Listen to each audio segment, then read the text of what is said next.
My name is Mike Eldon, and Sean has asked me to be your Master of Ceremonies for this evening.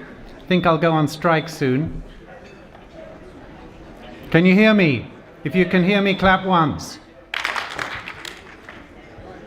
If you can hear me, clap twice. Please don't keep talking. Thanks. I was circulating around here just now, and it would be an understatement to say that I feel like I've had a near-death experience.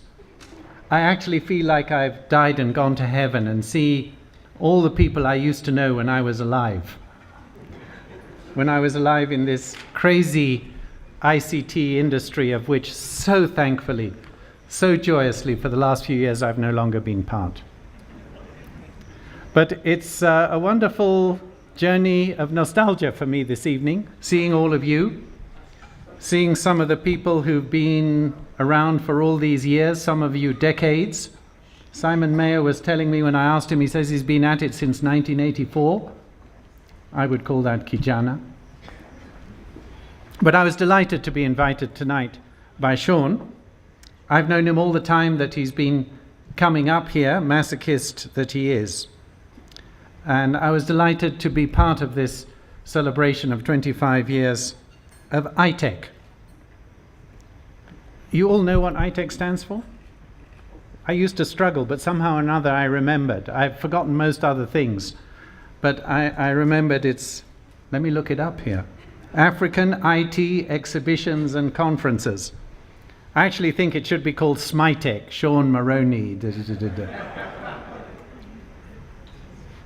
When Sean launched Computers in Africa in 1987, I'd been in the IT industry for 10 years. Of course, it wasn't called the IT industry then, it was called the computer industry. And I'd been in IT here for 10 years in Kenya, and before that for another 12 years in England. In fact, there's the gentleman from IBM, we're so old, both of us, that neither of us had our glasses on, so we couldn't read each other's cards. But he told me that he joined IBM 3 years after I joined ICL in the UK. It's an odd thing for me because I'm a complete non-techie. Raj and Simon, all those guys at Symphony there know that. And I've always felt like a complete imposter, a bluffer. Don't ask me how I survived for nearly 40 years with you lot, but I felt some years ago that I'd better phase out before I was discovered. Now I'm relieved I don't have to keep up with this crazy changing of technology. Even a decade or so ago, Bill Gates told us that we moved at the speed of thought. I don't know where is we now? Is it still there or faster?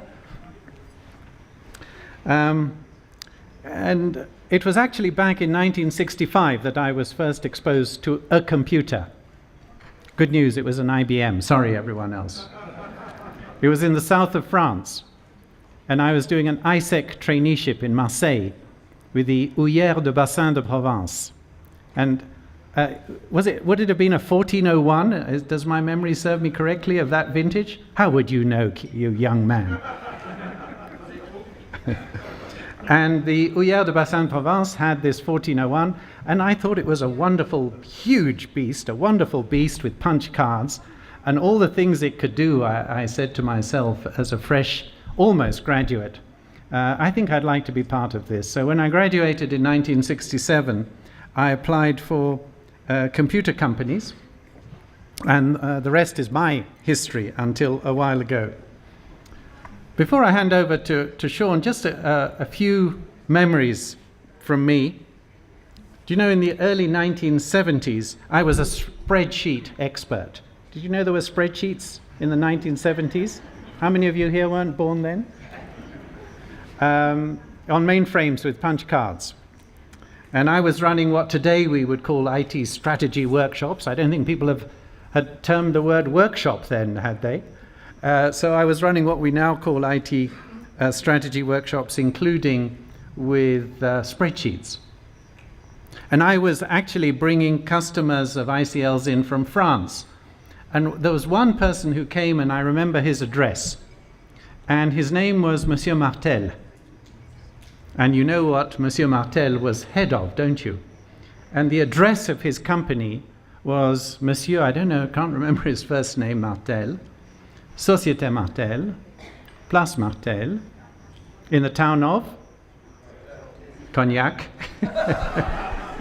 in France. And I visited him there. The next thing that occurred to me as I was thinking about this evening was 1980, when we introduced word processing to Kenya. It was amazing, and I remember, some of you may remember, there was a minister here, Ole Tip Tip. He was our guest of honor. He was a wonderful man with a huge stomach. And we had to explain to him at our launch at the Intercontinental Hotel, Hiji remembers him, what word processing was and how it worked relative to a typewriter. And it was very confusing and puzzling to have to explain how you key in and it appears on a screen and you don't type then. And my gosh, what an amazing thing that word processing was in those days. In 1982, we brought in the first portable computer, the Osborne. I was talking to someone the other day, he says he still has one in his garage. It was the size of a sewing machine, and it eventually became known as a luggable. And we started selling these rather well. When we sold about 100, we went to visit Adam Osborne in Silicon Valley, and just as we started gaining momentum, as is not uncommonly the case, the guy went into chapter 11, and that was the end of that one. Bitange Ndemo isn't here yet, is he? No, but it's interesting also to see how IT policy has evolved over the years. From many years when there was no such thing, if at all there was communications policy, and many of you will remember that the ministry was called the Ministry of Transport and Communications. The C within IT, and the IT completely absent from the agenda. And I, together with some in the room here, we were very active in trying to raise IT in the agenda, to lobby for e-government, for a ministry. And there were interesting days. I was a member of the Poverty Reduction Strategy Paper Sector Working Group on IT. It was the first time IT featured in its own right, at the end of the last century.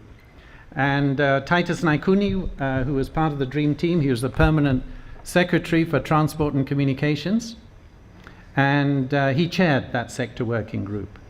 And we did all our work with Juma Okech, a great pioneer of IT in this country, who sadly died some years ago.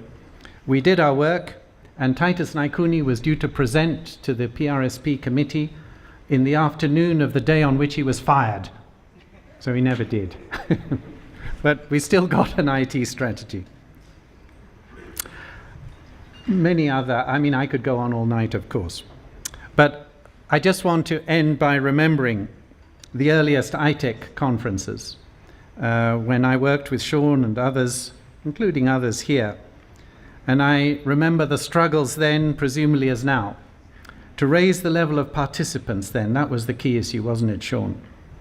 To move up from, it wasn't even computer managers, we didn't have IT managers, CIOs and stuff, to raise from, the computer manager would send his deputy or his deputy's deputy. And we struggled hard to get CEOs